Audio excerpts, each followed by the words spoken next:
Video کو like کر کے آگے شیئر ضرور کر دینا۔ اس قوم کی قیادت کر رہا ہو، اگر قوم کا ایک بندہ زنا کرتا ہے تو ایک زنا کی نحوست کی وجہ سے 70,000 جوان مرتے ہیں۔ یہ شام میں اٹھتے ہوئے جنازے، یہ یمن کے اندر اللہ اکبر سڑتی ہوئی لاشیں، یہ بیت المقدس کے اندر بے گور و کفن پڑے ہوئے معصوم لاشیں پکار پکار کر کہہ رہے ہیں یہ یوں ہی نہیں ہے۔ وہ لاجوں کا زنا قوم کو اس مقام پر پہنچایا ہے۔ یہ بھوک سے مرتے ہوئے افریقہ کے صحراؤں کے اندر تڑپتی ہوئی انسانیت ہمیں بتا رہی ہے یہ سود کی نحوست کا نتیجہ ہے۔ اور مسلمانوں سن لو، اگر ہندوستان میں تم سکون کی نیند سو رہے ہو، تم اطمینان کی نیند سو رہے ہو، تو یہ نہ سمجھنا کہ قدرت نے تمہاری طرف سے آنکھیں بند کر لی ہے۔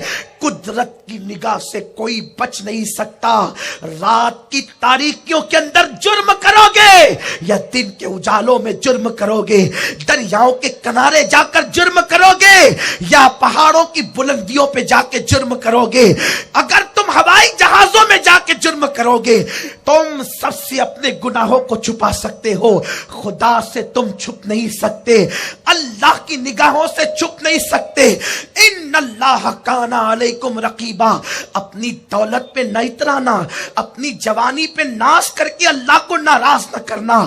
گناہ انسان کو تباہ کرتے ہیں، تمہیں بھی تباہ کر دیں گے۔ آج کے سنی اجتماع میں مصطفیٰ کریم کا غلام ان کی نالین کی خیرات لے کر عالمی سطح پر جو لوگ دیکھ رہے ہیں ان کو بھی اور آپ سب کو بھی یہ پیغام دینا چاہتا ہوں، آؤ آ کر کے سچی توبہ کر لو۔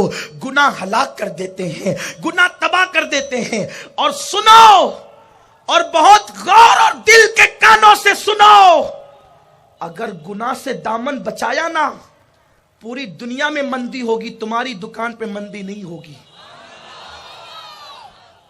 اگر دامن کو گناہ سے بچایا نا، پوری دنیا کے سر پہ تلوار لٹکے گی، تم پر رحمتوں کا نزول ہوگا۔ آپ، یہ میری عقیدت کا غلو نہیں، یہ حقیقت ہے، یہ حقیقت ہے۔ جو گناہ سے بچے گا اسے اللہ امان دے گا، اور اللہ جسے امان دے دے اس کے بچنے کے لیے مکڑی کا جالا بھی کافی ہوتا ہے، اور اللہ جسے امان نہ دے اس کی حفاظت قلعے بھی نہیں کر سکتے۔ کیا تم نے نہیں دیکھا ان اللہ معنا کہنے والا رسول صدیق اکبر کو کیوں تسکین دے رہے ہیں؟ جب ابو بکر کہتے ہیں آقا ان کے قدم میں دیکھ رہا ہوں، یہ ہمیں دیکھ لیں گے تو کیا ہوگا؟ سرکار فرماتے لا تحزن، غم نہ کر، غم نہ کر، ان اللہ معنا، ہمارے ساتھ اللہ ہے، اللہ ہمارے ساتھ ہے۔ اور جب اللہ ساتھ ہے، ایک مکڑی کا جالا، کبوتر کا گھونسلہ میرے سرکار علیہ السلام کی حفاظت کا ذریعہ بن گئے، صدیق کی حفاظت کا ذریعہ بن گئے۔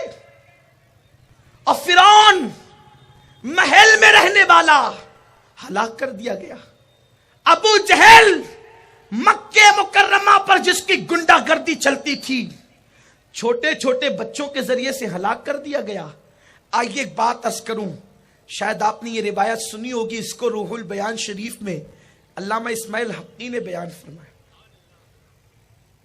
حضرت نوح علیہ السلام نے جب نبوت کا اعلان کیا، بڑے عظیم پیغمبر ہیں، ان کا نام عبد الغفور ہے، حضرت نوح کا اصل نام عبد الغفور ہے، بڑے حلم والے پیغمبر تھے، اور بھی ان کے نام آتے ہیں۔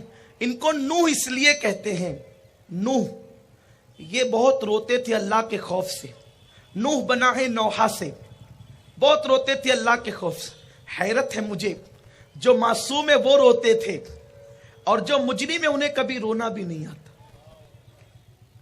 بیٹا مرے تو روئیں گے، بیوی مرے تو روئیں گے، مال جائے تو روئیں گے۔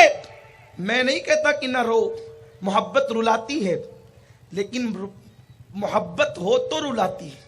ہم نے بیوی کی موت پہ رویا مطلب بیوی سے محبت ہے، بیٹے کی موت پہ رویا مطلب بیٹے سے محبت ہے، موت پر ہی نہیں، اگر سفر پہ بیٹا جا رہا ہے تو بھی ہم روتے ہیں، لیکن کبھی اللہ کے لیے بھی رویا؟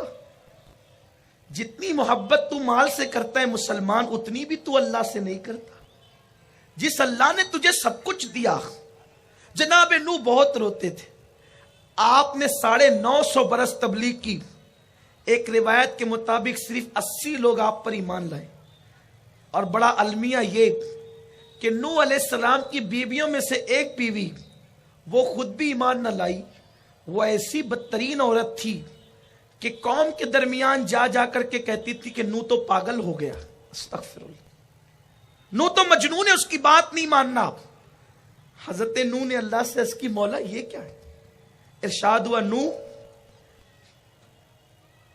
ہم اپنے بندوں کو یوں ہی آزماتے، ہاتھ اٹھ گئے، اللہ انہیں ہلاک کر۔ اللہ نے کہا ٹھیک ہے، تیری دعا قبول ہے۔ وہ دعا کی تکمیل ہوتے ہوئے 40 سال کا عرصہ بیتا۔ اللہ نے کہا نوح کشتی بناؤ، بہت تفصیلی واقعہ ہے، اس کی طرف نہیں جاتا، نہ واقعہ بتانا، اشارہ کرنا چاہتا ہوں۔ کشتی بناؤ، سب سے پہلے کشتی بنانے والی شخصیت کا نام حضرت نوح علیہ السلام۔ کشتی بناؤ، اچھا کشتی بھی کیسے بناؤ؟ او ہو اللہ اکبر، کیا قدرت کے انداز ہے۔ کشتی بنانے کے لیے جناب جبریل کو بھیجا، جبریل لے جائیے کھجوریں، میرے نوح سے کہنا کھا۔ نوح علیہ السلام نے کھجوریں کھائی، گٹلیاں بچی تو کہا اس کو بو دے، زمین پہ بویا، درخت اگے۔ کتنا عرصہ لگا۔ ہماری قوم کا حال یہ ہے، ادھر اجتماع میں دعا ہو، ادھر مصیبت دور ہو، اور نہ ہو اوہو پیر صاحب کی دعا میں تو کوئی اثر ہی نہیں ہے، سید صاحب کی دعا میں تو کوئی اثر ہی نہیں ہے، ہماری دعا میں تو کوئی اثر ہی نہیں ہے۔ اگر تم مومن ہو تو تمہاری ہر دعا قبول ہوتی ہے۔ ارے جب نوح کی دعا کا اثر ظاہر ہونے میں 40 سال کا عرصہ لگا، تو تم چاہتے ہو کہ منٹوں میں تمہاری دعا کا اثر ظاہر ہو جائے؟ کبھی تو فوراً دعا کا اثر ظاہر ہوتا ہے، اور کبھی کبھی نبی کی دعا کے اثر کو بھی 40 سال لگتے ہیں۔ اللہ کی حکمت ہے ہر کام میں۔ اسے کمپیوٹر والا مسئلہ مت سمجھو، بندے ہو، بندوں کی طرح رہو، اور بندہ کہتے اسے ہے جس کی اپنی مرضی ہی نہ ہو۔ اپنی مرضی چھوڑ دو، اسی کو بندہ کہتے ہیں۔ اپنی چلا کر کے بندہ بننے چلے ہو، بندہ کہتے اسے ہیں جو اپنی مرضی کو اپنے مولا کی مرضی پہ قربان کر دے۔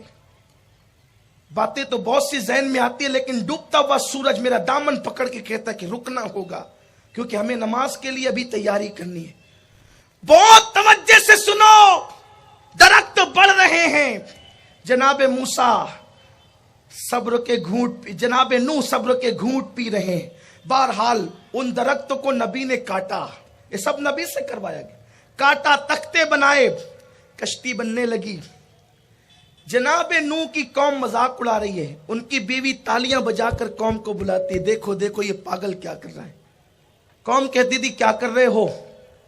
جناب نوح کہتے تھے کشتی بن رہی ہے، تو بیٹا اور بیوی کہتے تھے تیری کشتی ریت پہ چلے گی۔ جناب نوح کہتے تھے میری کشتی چلے گی تو میرا اللہ چلانے کے لیے اسباب بھی پیدا کرے، ایسا طوفان آئے گا کہ موجیں اٹھے گی اور اس پہ صرف میری ہی کشتی چلے گی۔ انہوں نے کہا یہاں تو پانی کے بوند بوند کو لوگ ترسے، طوفان کہاں سے آئے گا؟ اور کشتی چلنے کے لیے بہت پانی کی ضرورت ہے، کہاں چلے گی یہ کشتی؟ وہ گناہ کرنے والی بیوی جناب نوح کو چیلنج کرتی ہے، لیکن ایک بڑھیا تھی جناب نوح کی قوم میں، وہ آئی اپنے نبی کو کشتی بناتے دیکھا، کہا نوح کیا کر رہے ہو؟ کہا کشتی بناتا ہوں۔ کہا یہ کشتی کیا ہوتی ہے؟ اب بوڑھی عورتیں تو تکرار کرتی ہے، بڑھاپا ہوتا ہی ہے تکرار کے لیے۔ لوگ کہتے ہیں بچپنا اور بڑھاپا ایک ہوتا ہے، اللہ سے دعا کریں اللہ ہمیں سٹیائے ہوئے بڑھاپے سے بچائے، یعنی اس بڑھاپے سے اللہ بچا لے جس میں عقل چلی جائے۔ ہاں حضور علیہ السلام کی یہ دعا ہے۔ بہت سے بوڑھے ایسے جس سے لوگ تنگ آ جاتے ہیں، اللہ یہ کیا بڑھاپا ہے یہ، اسی لیے میرے اللہ نے اپنے نبی کو بڑھاپے سے محفوظ رکھا۔ 63 سال کی عمر میں بھی رسول اللہ کے داڑھی کے 12 بال بھی سفید نہیں ہوئے تھے۔ حضور علیہ السلام کو جو دیکھتا تھا یا شباب کہہ کے پکارتا تھا، اے جوان کہہ کے پکار دو. اور اسی لیے اللہ جب اپنے بندوں کو جنت میں دیدار عطا کرے گا تو کوئی جنت میں بوڑھا نہیں ہوگا، سب کے سب جوان ہوں گے. بڑھاپا ایک بیماری اور ایسی جس کا کوئی علاج نہیں. بوڑھی آئی کیا کر رہے؟ کشتی بناتے ہیں. یہ کشتی کیا ہوتی ہے؟ کمائی طوفان آئے گا، جن لوگوں نے کفر کیا، نافرمانی کی، وہ سب بہیں گے اور کشتی میں ہمارے ایمان والے امتی داخل ہوں گے. اب میں بھی تو ایمان لائی، کہاں ہم تمہیں بھی اس میں شامل کریں گے اور تم بھی کشتی میں آؤ گی. دوسرے دن پھر آئی. حضرت نوح کا کام چالو ہے. کیا کر رہے ہیں آپ؟ کشتی میں. مجھے لینا آپ نے کہا ہاں مائی ہم تمہیں لیں گے. تیسرے دن پھر آئی. کہا کشتی بن گئی؟ کہا نہیں مائی ابھی کام چلو، بن جائے تو مجھے لینا. یا اللہ، یہ اس کا کام ہی ہو گیا روز کا. یعنی اس کو یقین اتنا پکا تھا جو نبی نے کہہ دیا وہ ہو کے رہے گا. وہ بیوی نہیں مان رہی ہے، بڑھیا مان رہی ہے. اسی لیے میرے آقا فرماتے ہیں اگر مومن بننا ہے تو بوڑھی عورتوں کی طرح مومن بنو، اپنا ایمان بوڑھی عورتوں کی طرح کرو. دنیا ادھر کی ادھر ہو جائے، بوڑھی عورتوں کو ادھر سے ادھر کر نہیں سکتا. ایمان کے معاملے میں بوڑھی عورتوں کی طرح بنو، ایک دم کٹر. وہ ہوتی ایسی ہے جو بوڑھی عورتیں جو رسومات اہل سنت کی ادا کر رہی ہے، بڑے سے بڑا علامہ کے کہے نہیں کرنا، آپ اپنا کام کریں، نئی باتیں نہیں لانا. آج بھی یہ بوڑھی عورتوں کے اندر بات ہے. دنیا ادھر کی ادھر ہو جائے، یہ ہٹتے نہیں. یہ آپ اور ہم ہے، کبھی ادھر کبھی ادھر. ایمان اس کا نام نہیں ہے. ایمان یہ ہے جس پر آپ آ گئے ہیں، اب اس سے ایک انچ ہٹنا تو دور کی بات، اس میں شک بھی نہیں آنا چاہیے.